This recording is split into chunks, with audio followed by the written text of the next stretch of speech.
Welcome to the Steve Reeve Podcast with the best moments from the past week and a few things that didn't make it to air. Thursday. Well, I'm so excited that you were able to come by so quickly and get your prize in hand. I'm here with the winner of our Flyaway to the Eagles contest, Dana, winning airfare, accommodation, and, of course, tickets to go and check out the show at the Sphere in Sin City. How are you feeling about all this? I am so excited about this. Yes, a big Eagles fan, I take it. Very big Eagles fan. And I was saying, as we were doing the contest over the last, I don't even know how many weeks, 8 weeks or something like that, any one of those three things would be fun. Like an Eagles concert, sure. Trip to Vegas, awesome. Chance to go and check out the Sphere, incredible. That venue looks wild, but you get to do all three. Yes, best of all the world. So I understand that you've got a story, touching, heartbreaking, something about tears. I want to know your story. I have no idea what this story is. Well, in the spring, my girlfriend had asked if I would go to Vegas, and I had said no. That was something my husband and I used to love to do together, and now that he's passed, I would never go back. Okay. And then the last concert my husband and I went to was the Eagles in Edmonton. So I feel like this is a sign from him. You need to go back to Vegas because you love Vegas and you love the Eagles. Yeah. Oh, well, that's really incredible. And I totally do understand, maybe holding it as something precious. Sometimes the universe is talking at you. And this is it's getting loud in your case for this one. It's saying, absolutely go back and go with your friend. Yes. Yeah. And that morning as well, a song popped into my head that only he would have sung because it was something he learned in cadets and you would never hear it like on the radio. Really? And it literally popped in my head and I knew all the words. Today, I couldn't tell you one single sentence. Yeah, no, of course. But you had a moment. I had a moment, and I think that was him saying, hey, this is me.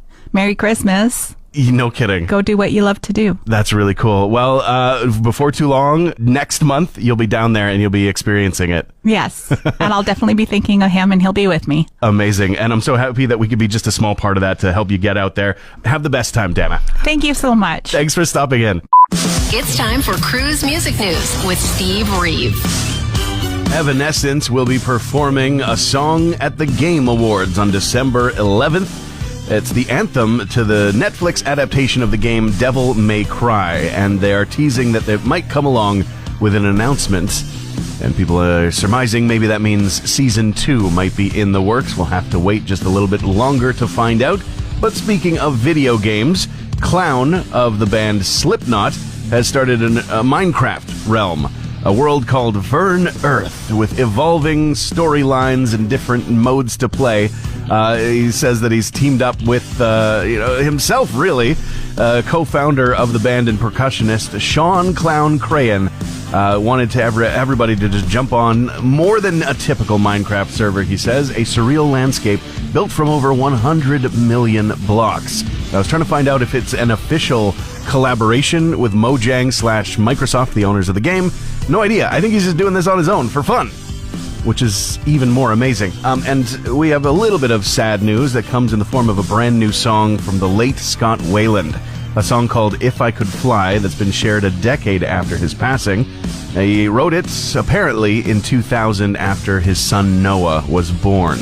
That's available to listen to today. And that's it for your music news this morning. I'm Steve Reeve.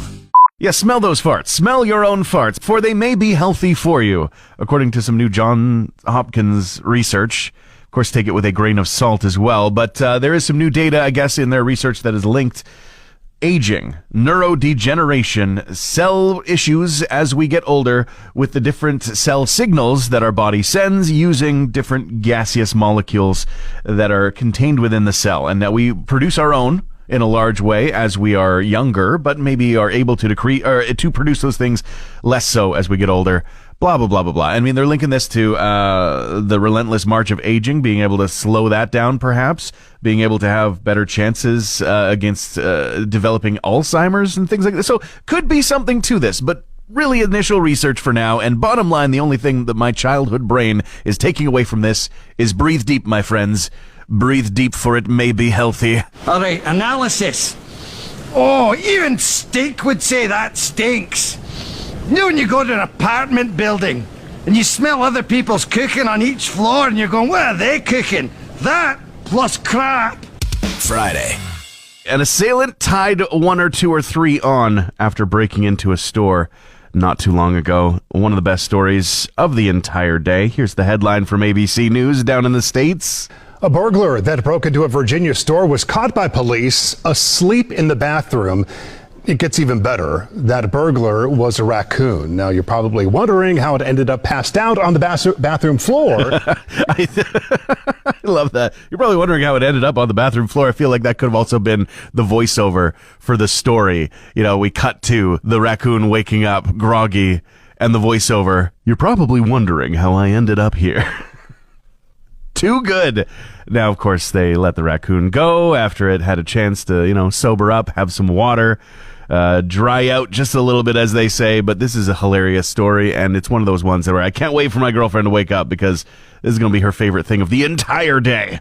Things were wild in the 80s. They produced a lot of crazy things, including Woody the Talking Christmas Tree at Micmac Mall in Dartmouth, Nova Scotia. It started in 1983, has been a fixture there for decades. I mean, it did have a pause. Early 2000s, it went away into storage. And then a new one, or maybe a refurbished, or, I don't know, maybe if it is a creature, maybe like new, freshly molted skin Woody the Christmas Tree showed up in 2021, right when we needed it most. But that thing also is terrifying, is it not? This is clearly an ancient Eldritch being.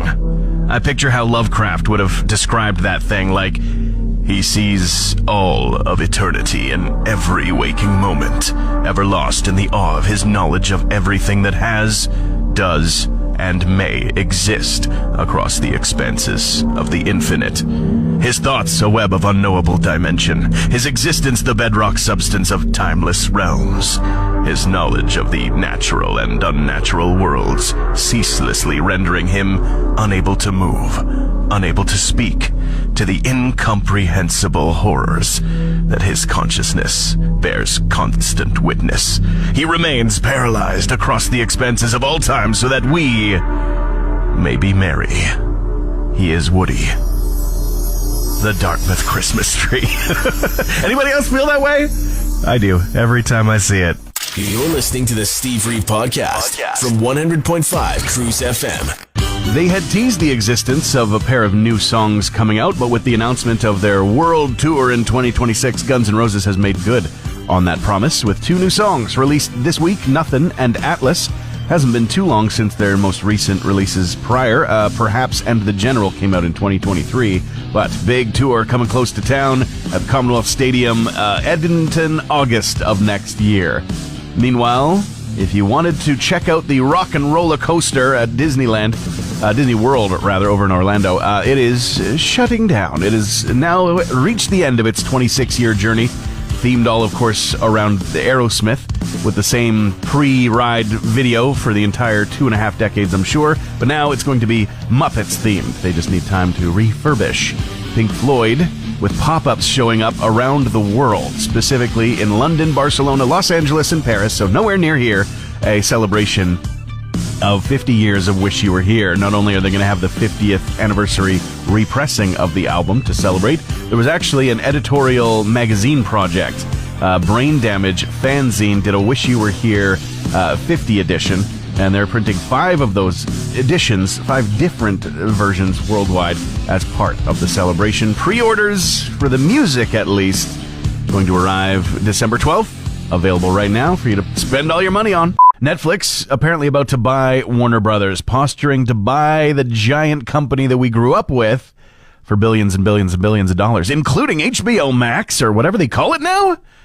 Hey, can't wait for every new show ever to last no more than 2 seasons. Not allowed. Can't do it. I can't tell how I feel about this, really, because on the one hand, there are too many different streaming services, and bundled plans are always low tier, ad support, blah. On the other, we can't have every creative thing controlled by only like 3 companies. We just can't do it, you know? But hey, we know corporations got to be limited. Competition must be allowed. But if Netflix does buy Warner Brothers and then releases the Batwoman movie, okay, all right, I'm in. I'm easily plied. Transmission over. Want more Steve? New podcast episodes happen every Friday, or just tune into the Steve Reeve Show. Weekday mornings starting at 5:30 a.m. on 100.5 Cruz FM.